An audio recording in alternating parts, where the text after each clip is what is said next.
চলছে রঙিন বসন্তকাল, আর এই বসন্তকালেই পালিত হয় বসন্ত উৎসব, যা হোলি নামে পরিচিত।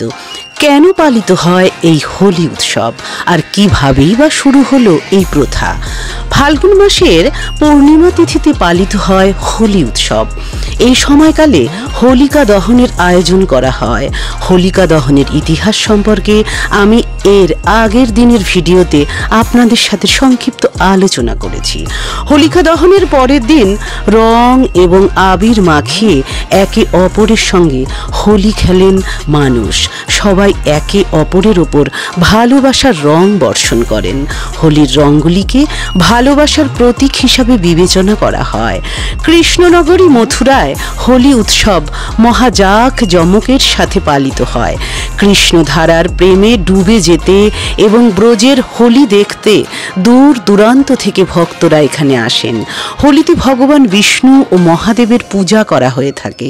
হোলি হলো বসন্ত, প্রেম এবং রঙের একটি প্রধান হিন্দু উৎসব, যা ফাল্গুন মাসের পূর্ণিমায় পালিত হয় এবং এটি রাধাকৃষ্ণের শাশ্বত ও ঐশ্বরিক প্রেম উদযাপন করে। এই দিনে আচার অনুষ্ঠানের মাধ্যমে ক্যাস্টর গাছ রোপণ করা হয়, যা হোলিকা নামে পরিচিত, এবং হোলির সম্মানে মন্ত্র উচ্চারণ করা হয়। হিন্দুদের বিশ্বাস, হোলি বসন্তের রঙিন সৌন্দর্য উপভোগ করায় এবং শীতকে বিদায় জানানোর সময়। হোলি উদযাপনের পেছনে বেশ কিছু পৌরাণিক কাহিনী রয়েছে, যা জানলে হয়তো সবাই অবাকই হবেন। ভক্ত প্রহ্লাদের গল্প, যা আমি আমার আগের ভিডিওতে আলোচনা করেছি, সেখানে হোলিকা দহনের মাধ্যমে অর্থাৎ মন্দকে হারিয়ে ভালোর জয় হিসেবে হোলি উৎসব পালিত হয় বলে মনে করা হয়। রয়েছে রাধা কৃষ্ণ লীলা। পৌরাণিক কাহিনী অনুসারে ভগবান শ্রীকৃষ্ণের গায়ের রং কালো ছিল আর রাধারানী ছিলেন ফর্সা। কৃষ্ণ প্রায় তার মা যশোদার কাছে অভিযোগ করতেন যে কেন তিনি ফর্সা হলেন না, রাধা এত ফর্সা আর তিনি কেন এত কালো। এমন পরিস্থিতিতে একদিন তার মা যশোদা ভগবান কৃষ্ণকে বললেন, রাধার মুখে তোমার মতো একই রং লাগাও, তাহলে তোমাদের দুজনের রং একই হয়ে যাবে। তারপর যা ঘটেছিল তা হলো শ্রীকৃষ্ণ তার বন্ধু গোপালদের সঙ্গে নিয়ে রং মাখাতে চলে যান। কথিত আছে যে ওই দিন থেকেই রঙের উৎসব হোলি খেলা শুরু হয়। কামদেবের তপস্যা। শিবপুরাণ অনুসারে দেবী পার্বতী শিবকে বিবাহ করার জন্য কঠোর তপস্যা করেছিলেন। শিবের তপস্যায় ব্যাঘাত ঘটানোর জন্য ইন্দ্র কামদেবকে পাঠান। কামদেব তার পুষ্পবাণ চালান শিবের উপর, যার ফলে শিবের ধ্যান ভেঙে যায়। ক্রোধে শিব তার তৃতীয় নয়ন খুলে কামদেবকে পুড়িয়ে ভস্ম করে দেন। পরে দেবতারা শিবকে পার্বতীর সঙ্গে বিবাহের জন্য রাজি করান। এই ঘটনার স্মরণে ফাল্গুন পূর্ণিমার দিন হোলি হিসাবে পালিত হয়। হোলি উৎসবের উৎপত্তি ভারতীয় উপমহাদেশে হওয়ায় এখানে বেশি উদযাপিত হয়, তবে দক্ষিণ এশীয় প্রবাসীদের মাধ্যমে এশিয়ার অন্যান্য অঞ্চল পশ্চিমা বিশ্বের বেশ কিছু অংশে ছড়িয়ে পড়েছে হোলি উৎসবের রেশ। হোলি উৎসব হলো একটি প্রাচীন হিন্দু উৎসব, যার নিজস্ব সাংস্কৃতিক আচার অনুষ্ঠান রয়েছে, যা গুপ্ত যুগের আগে উদ্ভূত হয়েছিল। নারদ পুরাণ এবং ভবিষ্য পুরাণের মতো প্রাচীন গ্রন্থগুলিতেও আরও বিশদ বিবরণ সহ জৈমিনীর পূর্ব মীমাংসা সূত্র এবং কথক গৃহ্য সূত্রের মতো রচনাগুলিতে রঙের উৎসবের উল্লেখ পাওয়া যায়। রাজা হর্ষের সপ্তম শতাব্দীর রচনা রত্নাবলীতেও হোলিকা উৎসবের উল্লেখ করা হয়েছে। এটি দণ্ডির দশকুমার রচিত পুরাণে এবং কবি কালিদাস চতুর্থ শতাব্দীর দ্বিতীয় চন্দ্রগুপ্তের রাজত্বকালে উল্লেখ করা হয়েছে। সপ্তম শতাব্দীর সংস্কৃত নাটক রত্নাবলীতেও হোলি উদযাপনের উল্লেখ আছে।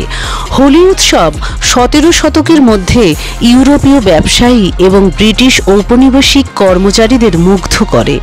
অক্সফোর্ড ইংরেজি অভিধানে বিভিন্ন পুরনো সংস্করণে এটি উল্লেখ করা হয়েছে, কিন্তু তা ভিন্ন ভিন্ন উচ্চারণগতভাবে উদ্ভূত। বানানেও বিভিন্নতা রয়েছে। হোলি হলো ঋতুরাজ বসন্তের উদযাপন। এটিকে বসন্ত উৎসব হিসেবেও উল্লেখ করা হয় এবং সারা ভারতবর্ষ জুড়ে অত্যন্ত উচ্ছ্বাসের সাথে পালন করা হয়। এই 2 দিনের উৎসব হিন্দু চন্দ্রমাসের ফাল্গুনের পূর্ণিমার রাতে শুরু হয়। এই সময় ভারত উপমহাদেশে বসন্তের আগমন ও শীতের অবসান ঘটে। হোলি উৎসব প্রেমের প্রস্ফুটনকে চিহ্নিত করে। এটি একটি শুভ বসন্তকালীন ফসলের জন্য প্রার্থনার উৎসবও বটে।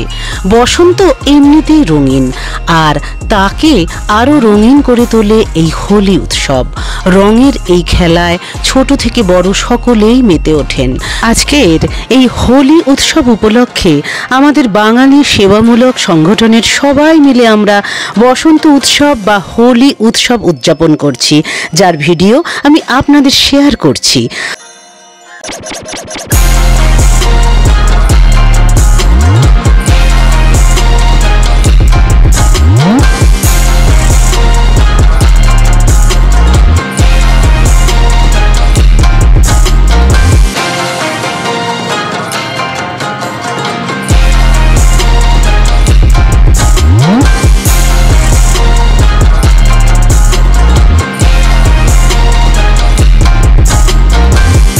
হোলি হলো কাছের মানুষদের রাঙিয়ে দেওয়ার দিন, তাই রং খেলায় কোনো খামতি থাকলে চলবে না।